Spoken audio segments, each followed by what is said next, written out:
not only a testament to our collective commitment to sustainable development, but also an acknowledgement of the challenges we are facing, particularly by ensuring much needed development finance to the recipient country for the next 3 years. Nepal has been an active IDA borrower for over 6 decades. At this point, I want to remind us that we are celebrating 60 years of IDA impact. This did not happen overnight. The impact is because you stayed with us over the course of our journey. During this period, IDA has been a major source of development finance for us and has delivered impact.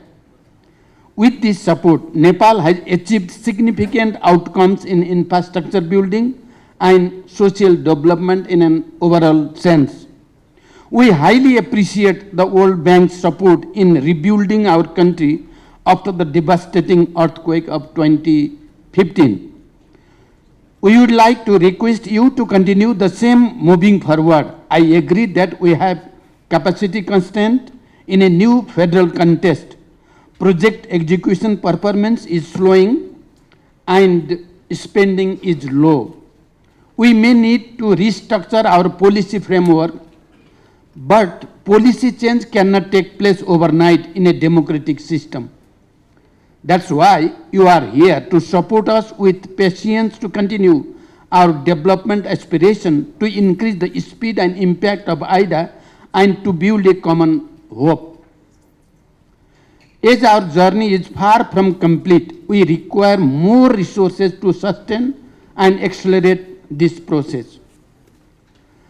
I am deeply touched by the proposed focus areas of IDA 21, which align perfectly with our core priorities: human capital, environmental sustainability, poverty reduction, energy access, connectivity, and digitalization.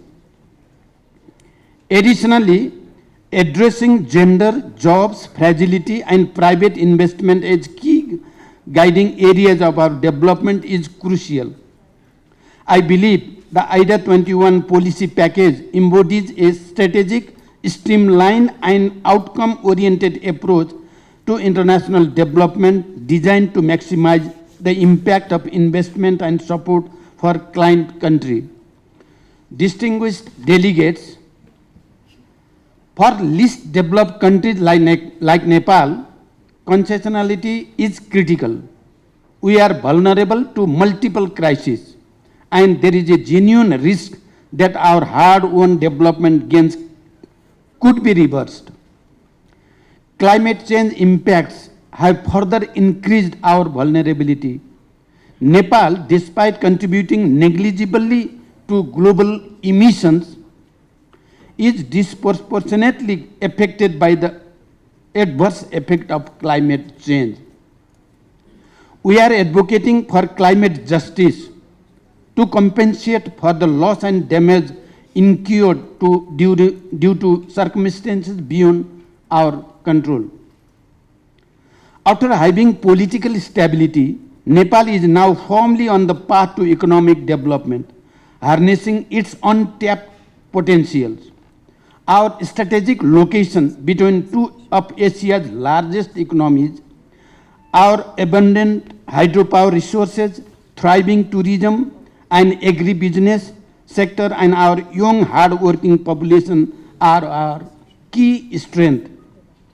However, we have faced significant challenges, including episodes of devastating earthquake, disaster, global pandemic, and global economic headwinds, which have caused substantial output loss and hindered our progress toward economic prosperity.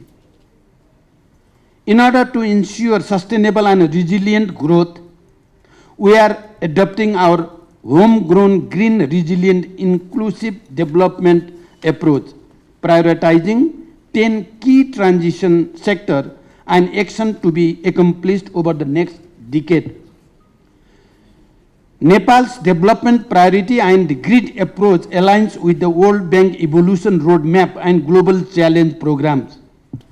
IDA's commitment to strengthening country-driven model will empower countries to take ownership of their development agendas, foster inclusive stakeholder engagement, and build robust institutions and systems. It is important to create a more equitable and resilient global development landscape by provisioning a programmatic and approach that allows implementation flexibility to the recipient countries. Realizing this fact, we wish to closely work with IDA and other stakeholders to streamline this approach in the IDA 21 cycle. Distinguished delegates, please allow me to recall that advanced economies reaped substantial benefits from the Industrial Revolution due to their early adoption of mechanized production, access to capital, and ability to invest in infrastructure and innovation. This period marked a dramatic increase in productivity, economic growth, and improvement in living standard. In contrast, mainly least developed countries were left behind, largely due to inadequate infrastructure, limited access to capital and technology, and political instability. These factors delayed their industrialization, technological advancement, and economic prosperity. I believe the time has come to address the development challenges of these countries who were left behind during the Industrial Revolution, to ensure global peace and shared prosperity. By fostering collaboration and providing equitable access to resources, technology, and investment, we can address historical disparities and promote inclusive growth, strengthening international partnership, enhancing capacity building, and supporting sustainable development initiative in those countries will not only uplift this nation but also contribute to global stability and economic resilience. Despite our concerted efforts to accelerate inclusive growth, we face fiscal constraint, deficit, and increasing debt servicing obligation, which create a substantial resource gap in financing our sustainable development goal. Nationally determined contribution and infrastructure development, our domestic resources alone are insufficient. Therefore, we aim to leverage private capital, attract foreign direct investment, generate additional employment opportunities, accelerate economic activities, and enhance domestic revenue mobilization while considering change on financing landscape after graduation from LDC status in 2026. Our priority must be investing in human capital, particularly in health and education, as well as developing quality and resilient infrastructure and transforming of the lives of our people. Emphasizing digitalization, investment in productive sector, fostering entrepreneurship, and enhancing skill development are essential to creating jobs, promoting inclusivity, and accelerating growth. Together, our utmost responsibility are to our climate action, responding to fragility, supporting small states, and ensuring water and food security. I am confident that this August gathering will succeed in building a strong consensus among donors and borrowers on policy priorities and result framework for next 3 years. More importantly, I believe we will agree on the necessity of record high pledging to address the unprecedented crisis of our time.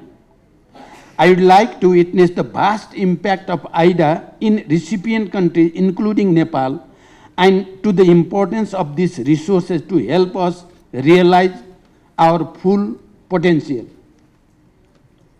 Before I conclude, I wish this meeting a grand success and hope you have a pleasant and memorable stay in Nepal. Our beautiful country will surely leave you feeling that one visit is not enough. With the spirit of our culture, Atithi Devo Bhava, you all are well taken care of. The government of Nepal is committed to providing all necessary support to ensure the success of this important event. Finally, I would like to express my sincere gratitude to the World Bank Group management and the IDA family for their trust in Nepal and long-standing cooperation in our development in New Year. Thank you very much for your attention. And thank you very much.